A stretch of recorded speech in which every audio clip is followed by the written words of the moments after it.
Okay, let's unpack this. Today we're uh, strapping in for a deep dive into the dynamic, sometimes kind of turbulent world of trucking. Mm-hmm. Our mission is pretty clear. Arm you, the driver, Hmm. with the knowledge to navigate these changes, maybe uncover some surprising opportunities. Yeah, and really celebrate the spirit of life on the road, the grit. Exactly. Celebrate the grit.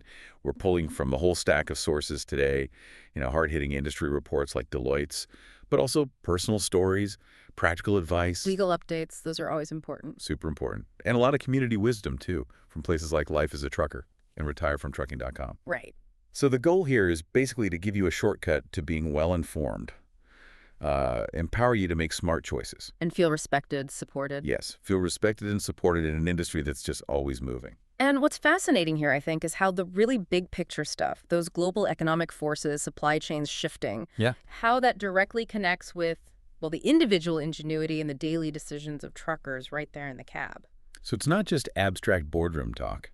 Not at all. These macro trends, they truly shape the road ahead for you, from your next load right through to your long-term career. Okay, speaking of those big picture forces, let's kick off with that Deloitte report on the 6 forces reshaping freight.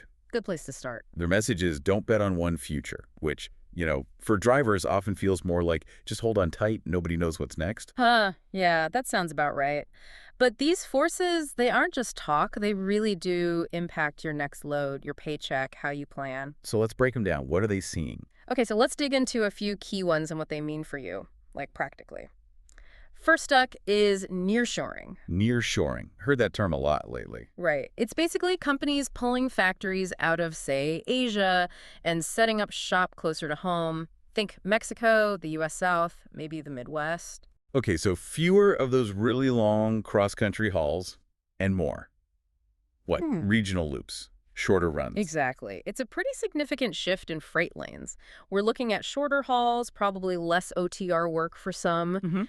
and a lot more regional and local opportunities popping up. Cross-border with Mexico, for instance, that's set to boom. So the takeaway for a driver. Well, the insight is, while it might mean you got to adapt fast because some old familiar lanes might dry up, Right. it could also be your ticket to more home time, maybe better, more consistent routes if you position yourself right. Flexibility is going to be huge. You need to know where those new hubs are. Precisely. Position yourself for the new work. Don't just wait for the old stuff to come back. Adaptability. Adaptability definitely sounds like the key word there. Okay, what's the next big force shaking things up? Second one is tech disruptions. And this is, well, it's everywhere now, isn't it? Sounds like it. AI, automation. Yep. AI and automation creeping into everything, smart load matching systems, dispatch getting optimized, even reducing deadhead miles. Okay, what about autonomous trucks? Still sci-fi or? Well, truly driverless trucks are still a bit down the road, but yeah, they are creeping closer. The tech is definitely developing. So AI is already optimizing routes, changing dispatch. But, that word automation for a lot of drivers, that sounds like a threat, not something helpful. I get that, I really do. But the real insight here isn't just, oh no, tech is coming. It's understanding that your unique value now is how you partner with that tech. Partner with it. How so? Think of it less as a replacement, more like an advanced co-pilot you need to learn to work with, like exploring those advanced route optimization apps that use AI. The ones that predict traffic or find better fuel prices. Exactly. It's about managing your time, yes, for the shipper, but also for yourself. Use that off-duty time to learn these new skills. It makes you more efficient, more indispensable. So investing in yourself, basically, using tech to your advantage. That's it. It can open doors for income, efficiency. It's proactive. That's a powerful way to look at it. But okay, even with all the tech, one thing that feels like it's always messing with truckers is market volatility. Yeah. It feels worse lately. Oh, absolutely. Market volatility, that's the third force. Pandemics, wars, inflation, port chaos. It feels like every year there's a new curveball that sends freight rates flying up or crashing down. Yeah, the spot market's been a roller coaster. Totally. Intense swings. So for owner-operators especially, this means you have to master budgeting when things are good. Save for the rainy day. You got it. And understand that sometimes flexibility in who you haul for beats loyalty when contracts get tight or rates drop. Okay, strategically navigating. Yeah. But for a driver who's, been driving for 10, 20 years, how do you just suddenly start thinking like a business? That's a big mindset shift. It is. It really is. The biggest shift is seeing your truck not just as your workplace, but as your primary asset in, like a diversified plan. Diversified, Yeah. meaning Meaning, when rates are high, you bank those profits, you save aggressively. When they dip, having other income streams, maybe that tech side hustle we talked about, okay. or investing smartly, that acts like a shield. It cushions the blows. This really echoes what Hervey from Life as a Trucker talks about, right? Seeing issues from all angles. And building multiple income streams, it's about taking control of your financial stability, not just being reactive to the market. Taking agency. I like that. Yeah. Okay, so we've talked about these big kind of external pressures, but what about the flip side? The incredible ingenuity within the trucking community. Yes. Like when drivers take that same problem-solving skill and apply it to their passions, maybe even creating something totally new, maybe even an income stream outside the usual haul. Exactly. That brings us to this really cool Oh, story. the Tailgate King. Yeah, get this. It's about redefining truck life. This guy took an old mini truck, like one he used for hauling garbage, Right. and turned it into this amazing rolling tailgate fantasy for New York Jets games. We're talking a hydraulic grill that lifts up, light sync to music, flat screen TV, the works. All DIY, right? Custom wiring, welding. Totally DIY. All done by him, a blue-collar trucker. And the kicker, he put it on TikTok, Instagram, blew up. Over 250,000 views. That's fantastic. And if we zoom out a bit, this story tells us something really profound, I think. Yeah. What's the bigger picture? It shows truckers aren't just drivers. They're creators, mechanics, builders, artists. This guy proved his truck isn't just a tool for work. It can be more. It highlights that creativity that's often just, unseen. Exactly. Overlooked. And it's not just a cool party trick, right? There are broader implications. Like what? Business potential. Absolutely. One, it shows you can get viral recognition without, selling out. He showcased his skill, celebrated truck life on his terms using social media. That's cool. And beyond that, yeah, business potential. Imagine renting that tailgate truck out for events, or maybe even mobile food setups. Plus, the influencer income from being popular online. Huh. Never thought of it that way. It really reinforces that message from Life as a Trucker and retirefromtrucking.com about building online income streams, using your off-duty time wisely. So you can retire when you want to. On your own terms. It's about taking agency, turning passion into potential profit. Your rig can be your art, your business, your escape. Managing time for yourself, not just the shippers. Pursuing passions. Feeling respected for those unique talents. Love that. Okay, let's shift gears a bit. From individual creativity to, the collective wisdom of the road. The unwritten rules. Exactly. There's this whole universe of unspoken rules that govern life out there. And they're not just about being polite, are they? No, not at all. They're essential for showing respect, keeping things efficient, building that community among drivers. Right, like the classic, don't ever park nose in at the truck stop. It seems obvious, but... But you're blocking someone. Or, the fuel island ain't your personal parking spot. Fuel up, pull forward, then go inside. Don't make everyone wait. And the flash in, flash back. Using your hazards for a quick thank you when someone lets you merge. That little bit of communication makes a huge difference. It raises an important question, though. How do these rules actually make things safer and better for everyone? Good question. What's the connection? Well, it's really about that shared understanding, right? It keeps things moving smoothly, cuts down on frustration, prevents potential hazards. Think about CB etiquette. Oh, yeah. Listen before you talk.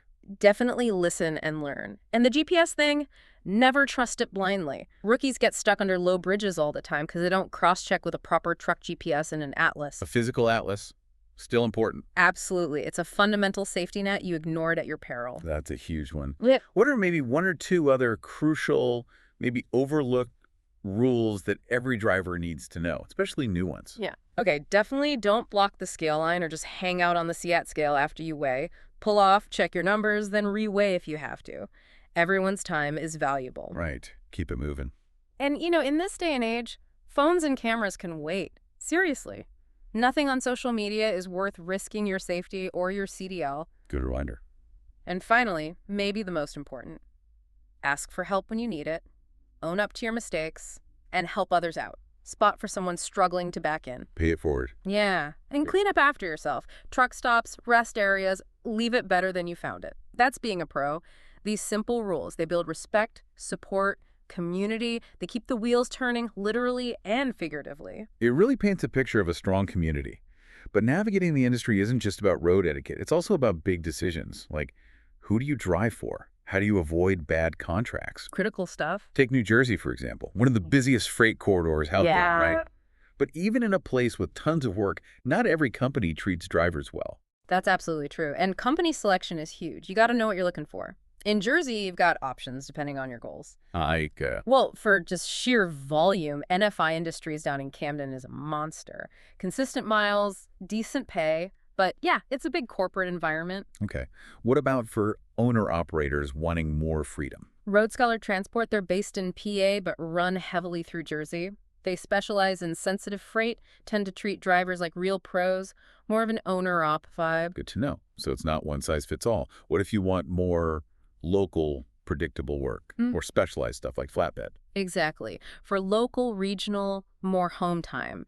Central Transport, A. Dewey Pyle, solid choices. For specialized, Polaris in Newark does flatbed, heavy haul, better pay if you have those skills. And hazmat, tankers. Quality Carriers in Paulsboro is a big name there. Intense work, sure, but the pay reflects that.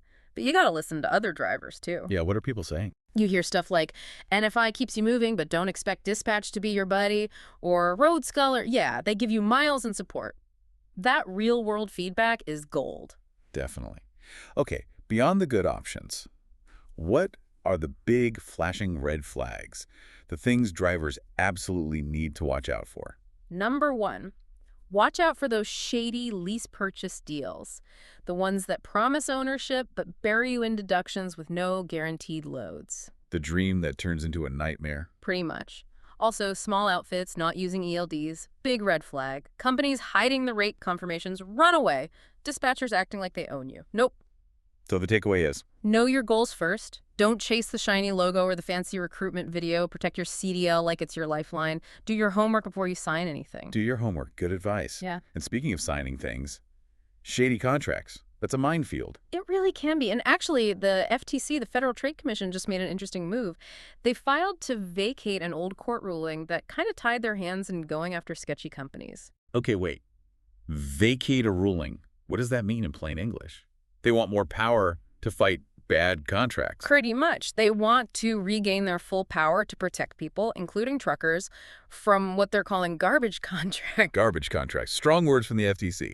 So this isn't a new law, but they're trying to get back a tool they lost. What was that old ruling that limited them? Yeah, basically a Supreme Court ruling back in 2021, AMG Capital Management v. FTC, significantly limited their ability to get monetary relief, like get money back for consumers in certain cases involving unfair practices. So by moving to vacate that ruling, they're aiming to restore their authority to go after these companies more effectively, claw back money, and make it riskier to run these predatory schemes, trying to level the playing field. Gotcha. That makes sense. So assuming they get this power back, what are the main traps in these garbage contracts that truckers fall into? Well, the big ones are still those predatory lease purchase deals we mentioned. You think you're buying a truck, but you bear all the costs and have no control, like a company driver. Right. Then there are non-compete clauses. They try to stop you from working for anyone else nearby for months after you leave. Yeah. It holds your livelihood hostage. That's awful. It is. And finally, escrow issues. Companies holding back thousands from your paychecks for insurance or whatever, and then making it nearly impossible to get that money back when you leave. It can cripple you financially. Wow. So how are different folks reacting to the FTC trying to get its teeth back?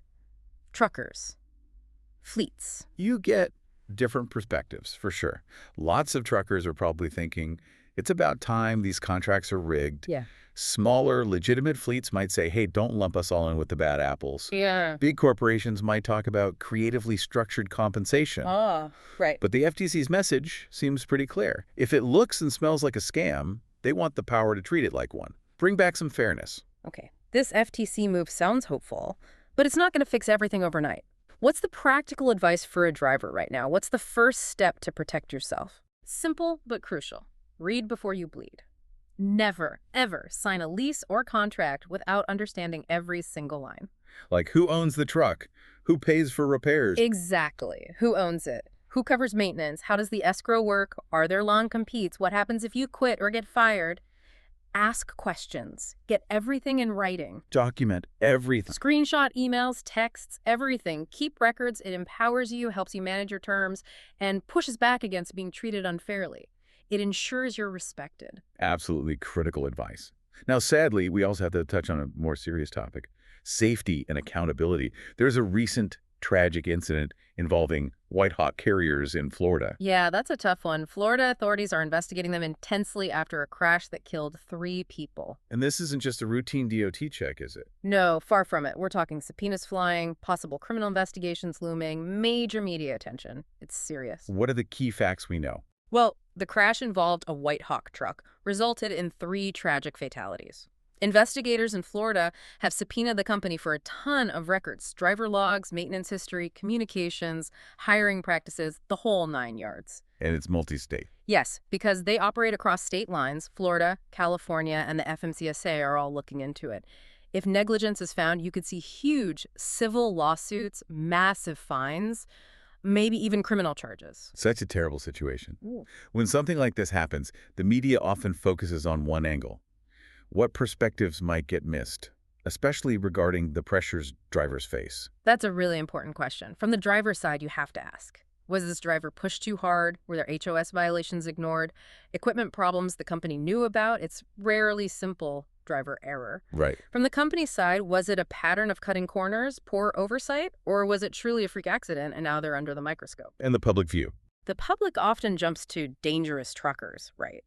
But that narrative often ignores the intense industry pressures, tight schedules, low rates that can push everyone toward riskier situations. It's usually more complex. So it's not always just one person or company to blame. How does the industry generally react, and what's the bigger picture here?